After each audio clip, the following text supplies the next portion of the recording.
Trecho do livro A Arte da Meditação, de Daniel Goleman. Quando estive na Índia, em 1971, conheci muitos yogis hindus, lamas tibetanos e monges budistas. Fiquei espantado com a cordialidade descontraída, o desapego e a vivacidade desses homens e mulheres nas mais diferentes situações. Eu gostava especialmente de estar com cada um deles e me sentia reabastecido quando os deixava. Havia grandes diferenças entre as crenças e as formações deles. A única coisa que tinham em comum era a meditação. Depois, conheci S.N. Goenka, um professor que não era monge, mas um industrial, que havia sido um dos homens mais ricos de Burma. Embora fosse um homem bem-sucedido, Goenka descobriu que o seu ritmo agitado pagava um preço alto, sob a forma de uma enxaqueca diária. Tratamentos em clínicas europeias e americanas não tiveram nenhum efeito em suas dores de cabeça, e ele se dedicou à meditação como um último recurso. 3 dias depois de sua primeira sessão, a enxaqueca desapareceu.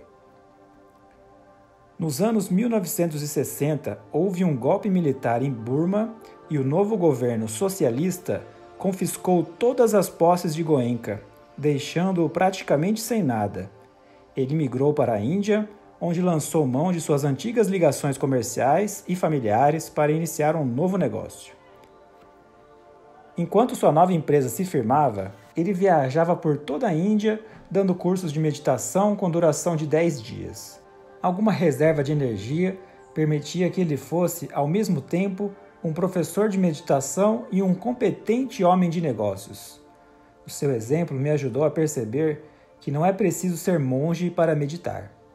É possível separar os efeitos físicos da meditação do seu contexto monástico. Ao retornar a Harvard, vindo da Índia, descobri que o psicólogo Gary Schwartz havia começado a pesquisar a meditação.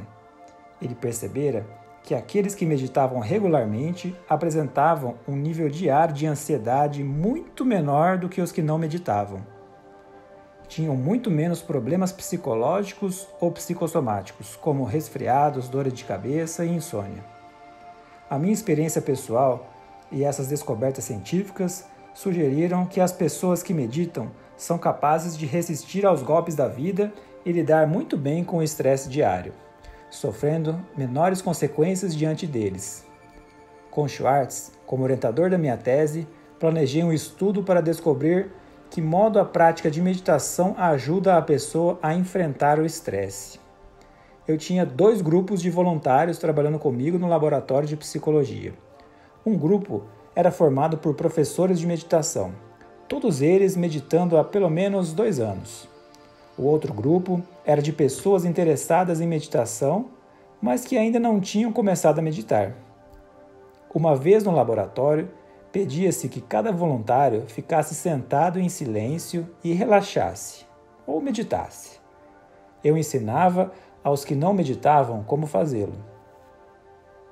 Após 20 minutos de relaxamento ou meditação, os voluntários assistiam a um curto filme mostrando uma série de acidentes sangrentos acontecidos com operários de uma carpintaria. O filme é usado como um método padrão de indução ao estresse durante estudos de laboratório, pois todos os que assistem ficam perturbados com os acidentes nele registrados. Os que meditavam regularmente tinham o mesmo padrão de reação ao filme. Quando o acidente estava prestes a acontecer, seu ritmo cardíaco aumentava e eles passavam a suar mais do que os que não meditavam. A fim de se preparar para enfrentar a cena angustiante, os batimentos cardíacos aumentavam e os seus corpos se mobilizavam para o que os psicólogos chamam de reação de enfrentamento ou fuga. Mas, assim que o acidente acabava, os que meditavam regularmente se recuperavam e os sinais do estímulo corporal diminuíam muito mais rapidamente do que nos que não meditavam. Após o filme, os primeiros ficavam mais relaxados do que os segundos, que ainda mostravam sinais de tensão. Esse padrão de um maior estímulo inicial e de uma recuperação mais rápida manifestou-se nos que tinham experiência em meditar, mesmo que não tivessem meditado antes de o filme começar. Aliás, eles se sentiam mais relaxados durante todo o tempo que passavam no laboratório. Uma rápida recuperação do estresse é uma característica típica dos que costumam meditar. Mesmo os principiantes, que meditaram pela primeira vez naquele dia, ficaram menos aflitos após o filme e se recuperaram mais rapidamente do que os que não meditavam. A meditação parece ser a causa mais provável da rápida recuperação de um estresse. Se a recuperação rápida entre os que meditavam regularmente tivesse sido resultado de alguma característica pessoal, como ao tipo de pessoa que faz meditação, os iniciantes teriam experimentado uma recuperação tão lenta quanto a das pessoas que relaxaram. O meu estudo talvez explique a menor incidência de ansiedade e distúrbios psicossomáticos entre aqueles que meditam.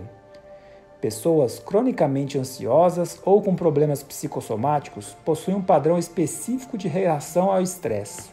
O corpo se mobiliza para enfrentar o desafio e não consegue parar quando cessa o problema.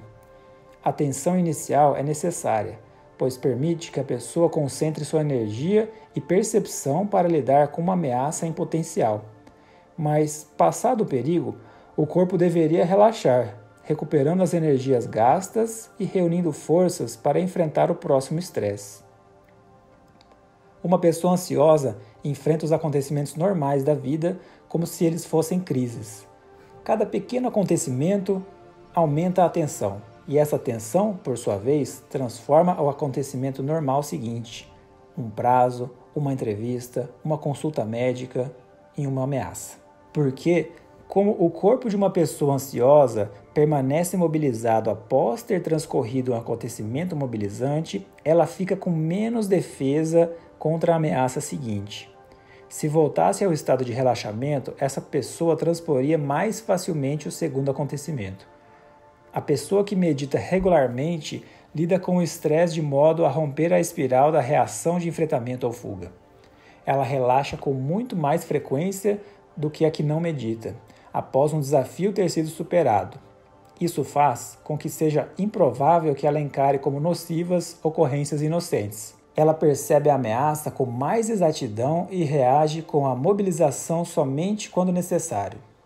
Após a mobilização, a recuperação rápida a torna menos predisposta a encarar o próximo compromisso como uma ameaça, como acontece com uma pessoa ansiosa.